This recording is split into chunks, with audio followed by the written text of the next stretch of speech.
Catacombes de Paris. Des millions d'ossements humains entassés forment l'un des lieux les plus silencieux et pourtant les plus troublants au monde, sous Paris. Les touristes ne voient qu'une petite partie, contrôlée, éclairée et surveillée.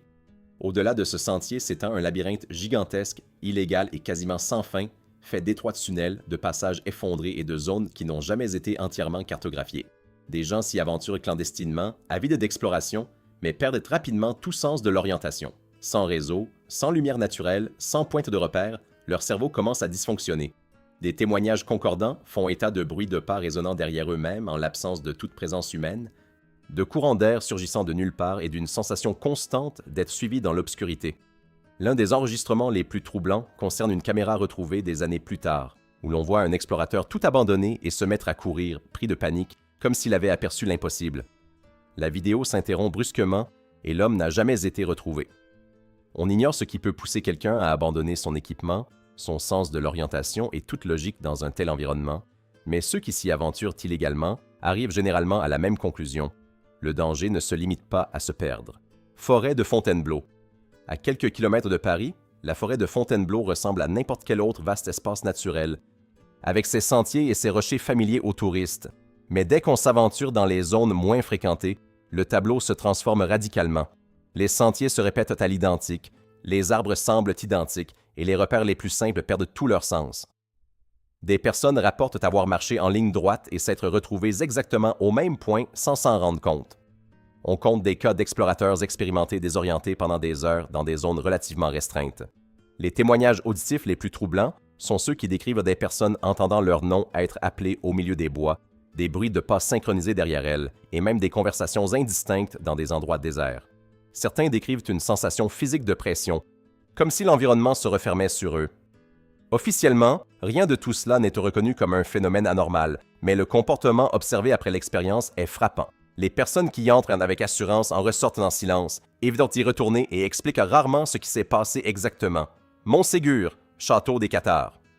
Perché sur une montagne isolée du sud de la France, le château de Montségur porte en lui une histoire marquée par des exécutions de masse et une résistance acharnée.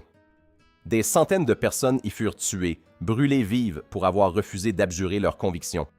Le site demeure debout, exposé au vent constant et imprégné d'une atmosphère pesante que de nombreux visiteurs décrivent comme immédiatement oppressante. Ce n'est pas seulement le contexte historique qui provoque un malaise. On signale des changements de température brusques, même par temps stable, une sensation de vertige après un séjour prolongé au sommet, et l'étrange impression d'être observé dans des zones totalement désertes. Certains visiteurs affirment entendre des sons incongrus, comme des bruits de pas sur les pierres ou des voix étouffées portées par le vent. L'isolement contribue à l'expérience, mais n'explique pas entièrement pourquoi tant de personnes rapportent les mêmes sensations physiques et émotionnelles sur le site. Ce qui s'y est passé a laissé bien plus que des ruines, un environnement qui semble réagir à la présence humaine. Île de Ré, la maison abandonnée. Sur l'île de Ré, île d'apparence paisible au large des côtes atlantiques, se dresse une maison abandonnée que les habitants évitent soigneusement. Aucun panneau touristique, aucune visite guidée et presque personne n'en parle. Le bâtiment est délabré, portes de travers et fenêtres brisées, mais ce qui frappe, ce sont les témoignages unanimes de ceux qui y sont entrés. Des personnes décrivent des bruits intérieurs même lorsqu'elles sont seules, des portes qui semblent bouger légèrement sans vent et une sensation constante de présence dans des pièces vides. Certaines disent entendre des pas à l'étage alors qu'elles se trouvent au rez-de-chaussée. D'autres affirment que l'environnement semble réagir à leur présence par de subtils changements de son et de température. Il n'existe aucune confirmation officielle de ces phénomènes, mais le comportement collectif des habitants est sans équivoque. Personne n'approche la nuit et ceux qui s'y aventurent y retournent rarement. Le malaise qui y règne n'est pas immédiat comme une frayeur. Il est continu, croissant, difficile à ignorer. Mine abandonnée de Lagardette. Dans les Alpes françaises, la mine de Lagardette est réputée pour son histoire et son environnement extrêmement instable. D'anciens tunnels creusés à la main s'étendent à travers des zones profondes avec des passages étroits et des zones partiellement effondrées. Des accidents mortels s'y sont produits par le passé et depuis, le site est abandonné, mais il continue d'attirer les explorateurs. Le silence règne dans la mine, seulement troublé par des bruits sporadiques d'origine indéterminée. Certains disent entendre des pas métalliques résonner dans les galeries désertes, comme si quelqu'un marchait au loin. D'autres affirment apercevoir de faibles lueurs au fond des couloirs, sans source visible. Le manque de ventilation adéquate, combiné à l'obscurité totale, crée un environnement où la perception se dégrade rapidement. Mais le plus frappant, est la constance des témoignages. Même avec différents visiteurs, à différents moments, les schémas se répètent. Quelque chose, en effet, donne l'impression que l'espace n'est pas complètement vide. Sanatorium d'Aincourt. L'ancien sanatorium d'Aincourt, construit pour soigner les maladies graves, fut abandonné après des années d'activité intense. Aujourd'hui, le bâtiment est en ruine, avec de longs couloirs, des pièces vides et des structures partiellement détruites. Si son état actuel est déjà source d'inquiétude, ce sont surtout les témoignages récurrents d'activités inexpliquées qui attirent les explorateurs. Ceux qui y pénètrent décrivent des bruits métalliques provenant de loin, des portes qui claquent sans qu'il y ait de vent et des ombres qui semblent se mouvoir à la limite de leur champ de vision. À l'intérieur, le silence règne, mais un silence anormal. Il est pesant, constant, comme si quelque chose allait se produire. Certains disent se sentir observés, comme suivis dans les couloirs déserts.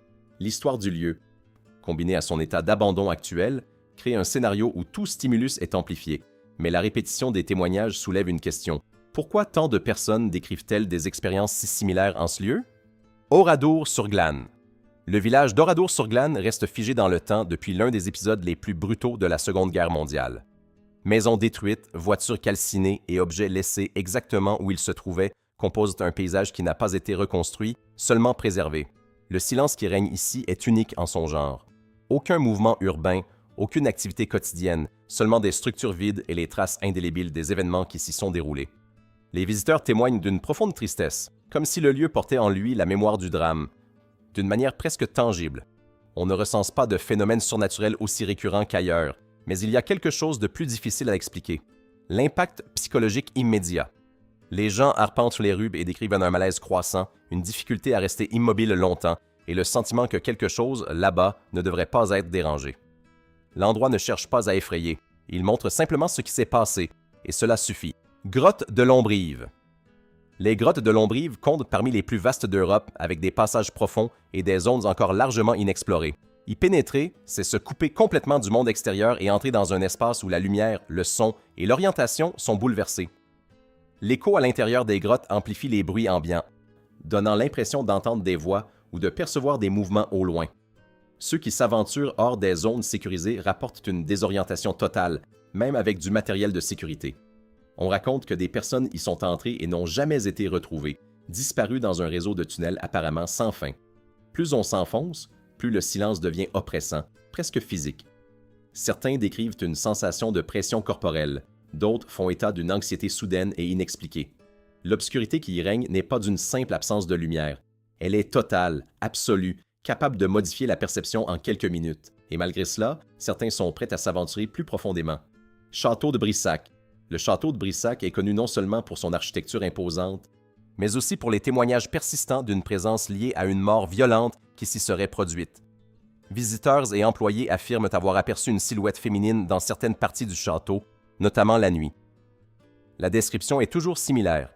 Un visage déformé, une expression figée et une présence qui disparaît rapidement. On rapporte également des bruits inexplicables, comme des gémissements étouffés et des bruits de pas dans des couloirs déserts. L'atmosphère intérieure, surtout dans les zones faiblement éclairées, crée un sentiment de malaise constant. Même les plus sceptiques admettent se sentir mal à l'aise seuls dans certaines parties du château. Le plus curieux est que les témoignages restent cohérents au fil des ans, sans variation notable. Cela soulève une question difficile à ignorer. Pourquoi des personnes différentes, à différentes époques, décrivent-elles une expérience pratiquement identique? Fort de Douaumont. Situé près de Verdun, le fort de Douaumont fut le théâtre d'une des batailles les plus intenses de la Première Guerre mondiale. Des tunnels souterrains, des couloirs obscurs et des espaces clos conservent encore une partie de la structure d'origine. L'atmosphère y est dense, silencieuse et chargée d'histoire. Les visiteurs ressentent un malaise immédiat en y entrant, comme si l'air était plus lourd. Certains décrivent une difficulté à rester longtemps dans certains endroits, même sans raison physique apparente. On rapporte entendre des bruits indistincts, comme des mouvements lointains, et ressentir une présence constante dans des espaces vides. Contrairement à d'autres lieux, ici, l'impact ne semble pas provenir d'un élément inconnu, mais de ce qui s'y est passé. La concentration d'événements extrêmes dans ce lieu a laissé des traces indélébiles. Le fort reste ouvert aux visiteurs, mais rares sont ceux qui explorent ses profondeurs. Et ceux qui s'y rendent en repartent rarement indifférents. Si vous êtes arrivé jusqu'ici, vous avez déjà compris que ces lieux ne sont pas que des histoires. Un schéma étrange se répète. Des gens qui y entrent, des expériences difficiles à expliquer et le sentiment constant que certains endroits ne devraient tout simplement pas être explorés. Si ce genre de contenu vous captive jusqu'au bout, Abonnez-vous à la chaîne, laissez un like pour nous soutenir et partagez cette vidéo avec quelqu'un qui, comme vous, apprécie les vrais mystères. Merci d'avoir regardé et soyez prudents lors de vos prochaines visites.